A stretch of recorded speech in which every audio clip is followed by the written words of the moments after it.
በስመ አብ ወወልድ ወመንፈስ ቅዱስ አሐዱ አምላክ አሜን። ሰላም የልዑል እግዚአብሔር ቤተሰቦች፣ የእናታችን የማምላክ ወዳጆች፣ የቅዱሳን አክባሪዎች፣ በወደደን ባከበረን በጌታችን በመድኃኒታችን በኢየሱስ ክርስቶስ ፍጹም ሰላምታ ሰላም ለእናንተ ይሁን። እንደምን አላችሁ? እንኳን የመጥምቀ መለኮት የቅዱስ ዮሐንስ ክብረ በዓል በሰላም በጤና አደረሳችሁ አደረሰን። እነሆ ዛሬ በዓልን ዕለትን በማስመልከት አጠር ያለች ስለ መጥምቀ መለኮት ቅዱስ ዮሐንስ የሚገልጽ ንባብ ይዤላችሁ ቀርብ ያለውኝ። እስከ መጨረሻ አዳምጣችሁ ላይክ፣ ሼር፣ ሰብስክራይብ እያደረጋችሁ ሀሳብ አስተያየታችሁ ደግሞ ኮመንት ላይ እንድታስቀምጡ እያልኩኝ በልዑል እግዚአብሔር ስም በትህትና ጠይቃለሁኝ። መጥምቀ መለኮት ቅዱስ ዮሐንስ በበሩ አደባባይ የሚገስጸው ጠሉ እውነቱን የሚናገረው ተጸየፉ። ትንቢተ አሞጽ ምዕራፍ 5 ቁጥር 8 የጸሎት ፍሬ ነው። አባትና እናቱ በእግዚአብሔር ፊት ጻድቃንም ነበሩ። አባቱን ካህን ዘካርያስ በተራው ሰሞን ዕጣን በእግዚአብሔር ፊት ሲያጥን መልአከ እግዚአብሔር ተመለከተ። ልጁንም እንደሚወልድ ተናገረው። እሱ ግን አልተቀበለም። በዚያም ምክንያት ተቀሰፈ፣ ዲዳም ሆነ። እናቱን ቅድስት ኤልሳቤጥም ዮሐንስ ጸንሳ ሳለ ወላዲተ አምላክ ቅድስት ድንግል ማርያም አክስቷን ኤልሳቤጥን ሰላም ለማለት መጣች። በኤልሳቤጥም ማኅፀንም ያለው ዮሐንስ በማኅፀኗ ዘለለ። ሊቀ ቅዱስ ያሬድም በቅድስት ድንግል ማርያም ማኅፀንም ላለው ለኢየሱስ ክርስቶስ የአምልኮትም ስግደት ለእናቱ ደግሞ ለቅድስት ድንግል ማርያም የጸጋ ስግደት ሰገደ ብሏልና። መጥምቀ መለኮት ቅዱስ ዮሐንስ ሊወለድ ዲዳ የነበረውንም የአባቱ የካህኑንም አንደበትም ከፈተ። አባቱም ፈጣሪውንም እንዲሁ ብሎ አመሰገነ። የእስራኤል ጌታ አምላክ ይባረክ፣ ጎብኝቶ ለሕዝቡም ቤዛ አድርጎናል። ከጥንትም ጀምሮ በነበሩትም በቅዱሳን ነቢያት አፍም እንደተናገረ በብላቴናም በዳዊትም ቤትም የመዳን ቀንድም አስነስቶናል። ማዳኑም ከወደረኞችና ከሚጠሉት ሁሉ እጅ ነውና። የሉቃስ ወንጌል ምዕራፍ 2 ቁጥር 88 ቅዱስ ዮሐንስ አስቀድሞ ነቢያትም ስለ እርሱ የተናገሩትን ትንቢት እስኪፈጸም ድረስ ሕፃኑም አደገ፣ በመንፈስም ጠነከረ። ለእስራኤልም እስከታየበትን ቀን ድረስም በምድረ በዳም ኖረ። የሉቃስ ወንጌል ምዕራፍ 5 ቁጥር 8 ምክንያቱም እስራኤላውያን ዕድሜያቸውንም 90 እስኪሞላ ድረስ ለኃላፊነት አይታጩም። ያንን ልማዳቸውም ለማክበር እርሱ ለዚህ ተሸሸገ። ከወለዱም 700 ዓመት በፊት ታላቁ ነቢይ አስቀድሞ ስለ መጥምቀ መለኮት ቅዱስ ዮሐንስ አገልግሎትን ተናግሮ ነበር። የአዋጅ ነጋሪ ቃል የእግዚአብሔር መንገድ በምድረ በዳ ጥረጉ፣ ለአምላካችን ጎዳናም በበረሃ ማስተካከሉ። ሸለቆውን ሁሉ ከፍ ይላል፣ ተራራውንም ኮረብታውንም ሁሉ ዝቅ ይላል። ጠማማውን ይቀናል፣ ስርጎጉጡም ሜዳ ይሆናል። የእግዚአብሔር ክብር ይገለጣል፣ ሥጋ ለባሹ ሁሉ በአንድነት ያየዋል። የእግዚአብሔር አፍ ይህን ተናግረዋልና። ትንቢተ ኢሳይያስ ምዕራፍ 30 ቁጥር 3 30 ዓመት ሲሞላው በበረሃ ይህንን ነጎድጓድም ድምፅ እየሰማ ስብከቱን ጀመረ። ምግቡንም የበረሃ አንበጣ ማርም ነበርና፣ ልብሱም የግመል ጠጉርም ነበርና። ዮሐንስም የግመል ጠጉር ለብሶ በወገቡ ጠፍር ይታጠቅ፣ አንበጣም የበረሃ ማርም ይበላ ነበር።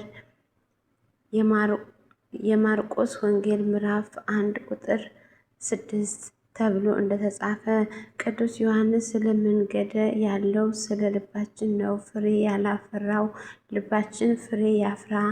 እንደ ተራራውንም በትዕቢትም የተወጠረው ዝቅ ይበል። ሁሉን ጌታም አምላኩም ኢየሱስን ክርስቶስን ለመቀበል የተዘጋጀ ይሁን በማለት ሰብኮ ለንስሐ የሚሆን ጥምቀትም እያጠመቀ ብዙዎችም ለእግዚአብሔር አዘጋጅቷል።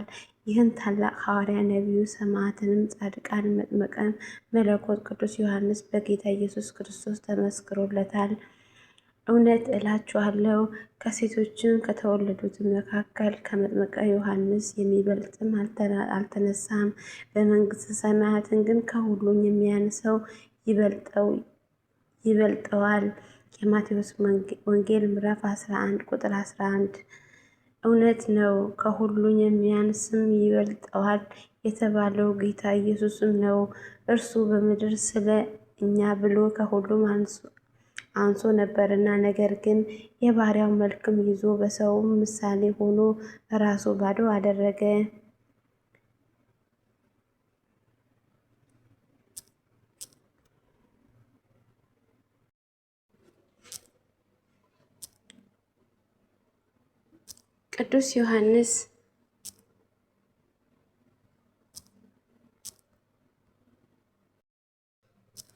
ቅዱስ ዮሐንስ ከእመቤታችን ቀጥሎ የነ ዘካርያስ ቤተሰብ ያህል ክብሩ የተገለጠለት ፍጡር ይኖራል ብሎ መናገር ይከብዳል። ቅዱስ ሉቃስ ወንጌልን የመጀመሪያ በዚህ ቅዱስ ቤተ ክርስቲያንም መንፈስ ቅዱስ እንዲህ ሲል አጽፎታልና፣ ዘካርያስ ካህኑን ቅዱስ ኤልሳቤጥን በሰውን በእግዚአብሔር ፊት ያለ ነቀፋ የሚኖሩ ጻድቃን ነበሩ ይላቸዋል። ሉቃስ ምዕራፍ 1 ቁጥር 6። የሰውንም እንተወውና በእግዚአብሔር ፊት ያለው ነቀፋ መኖርን ምን ይርቅ! ለዚህም አንክሮ አድናቆትም ይገባዋልና። እሊህም ቅዱስ ባልና ሚስትን ግን መካኖችን በመሆናቸው ልጅ ሳይወልዱም ዘመናቸውም አልፎ ነበር። እንደ ቤተ ክርስቲያናችን ትውፊትም ዕድሜያቸውም የኤልሳቤጥ 90 የዘካርያስም 100 ደግሞም ደርሶ ነበርና ፍጹም መታገሳቸውን የተመለከተ ጌታ ግን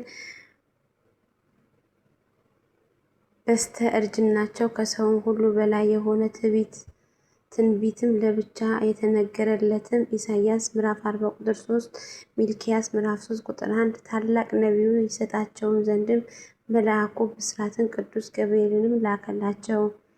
ቅዱስ ዘካርያስም ሰው ነውና ከደስታውንም ብዛትን በመከሩ ድዳ ሆነ። ቅድስቲቱ ግን መስከረምም 26 ቀን ታላቅ ሰው ጸንሳ ለ6 ወራትም ራሷ ሰወረች። በ6ኛ ወርም የፍጥረታት ሁሉ ጌታ በተጸነሰ ጊዜ የአርያም ንግሥት ድንግል ማርያም ጸጋ ደጋውንም ወደ ኤልሳቤጥ መጣች። ሁለቱም ቅዱስ የህታማሞች ልጆችም ናቸው።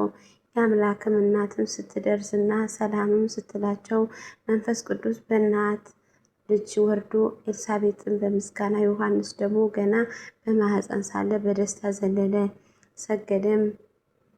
ከዚህም በኋላ ሰኔ 30 ተወልዶ አባቱ ዘካርያስ ዮሐንስ ሲለው አንደበቱ ተፈትቶለታል።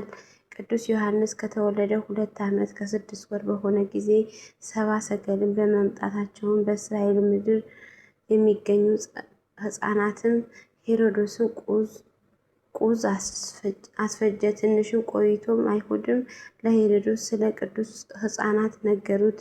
ሲጸነስም የአባቱም አንደበትም የዘጋ ሲወለድም ደግሞ የከፈተ ዮሐንስ የሚባል ሕፃን አለና እርሱም ግደል አሉት።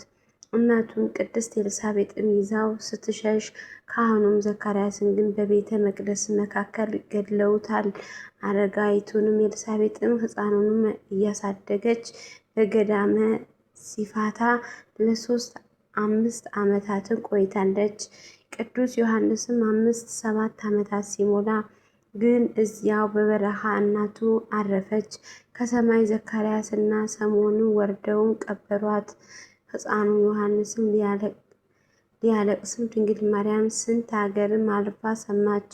እርሷም ስደት ላይም ነበረችና ከጌታም ጋር በደመና ሄደው ድንግል አቅፋም አጽናናቸው። ጌታም እንውሰደው ይህንም አለችው። ጌታም ግን ለአገልግሎት እስክጠራው እዚህ ይቆያላት። ባርካውም አጽናንታውም ተለያዩ። ቅዱስ ዮሐንስን ከዚያም በኋላ በዚያም ቆላ የግመል ጠጉር ለብሶ ጠፍርም ታጥቆ ተባሕታውንም ተባህታዊ ጋር ቀጠለ። ለ25 እስከ 23 ዓመታትም በንጽህና ሲኖር ከምድር አራዊትና ከሰማይ መላእክትም በቀር ማንንም አላየም። ይህችም አመፀኛ ዓለምም አልቀመሳትም። ከዚያም በኋላ 30 ዓመት ዘመን ሲሞላው እግዚአብሔርም ከሰማይ ተናገረ፣ ሂድ የልጄን ጎዳና ጥረግ አለው። ነቢያትን ስለዚህ ነገርን ተናግረው ነበርና። የካቲት 30 ቀንም የሚከበሩ ናቸውና ነቢያትን፣ ሐዋርያትም፣ ሰማዕትም፣ ጻድቃንም፣ ካህናትም፣ ባህታዊ ገዳማትም፣ 7 መጥምቀ መለኮትም፣ ጸያሒ ፍኖተ መንገድን ጠራጊ፣ ድንግል ተንከተይ፣ የብሉይ ኪዳን ሐዲስ መገናኛ ድልድይ፣ ቃለ ዓውዲ፣ አዋጅ ነጋሪ፣ መምህር ወመገስጽ ዘየአብይ እመኩሉ ከሁሉም የሚበልጥ ጌታችን መድኃኒታችን ዓለም መጥመቀ ዮሐንስ አስቦ ይቅር ይበለው፣ ጸጋውንም በረከቱን ክብሩንም ያሳድርብን፣ አሜን። የመጥመቀ መለኮት ቅዱስ ዮሐንስ ረድኤት በረከት ምልጃና ጸሎት አይለየን። መድኃኔዓለም ክርስቶስ ሁላችንም በያለንበት የመጥመቀ መለኮት ቅዱስ ዮሐንስ ረድኤትና በረከት ያጎናጽፈን። አነሳስቶ ላስጀምረኝ አስጀምረም ላስፈጸመኝ ለአምላክ ለልዑል እግዚአብሔር ክብርና ምስጋና አመልኮትና ውዳሴ ለስሙ ይሁን። ይቆየን።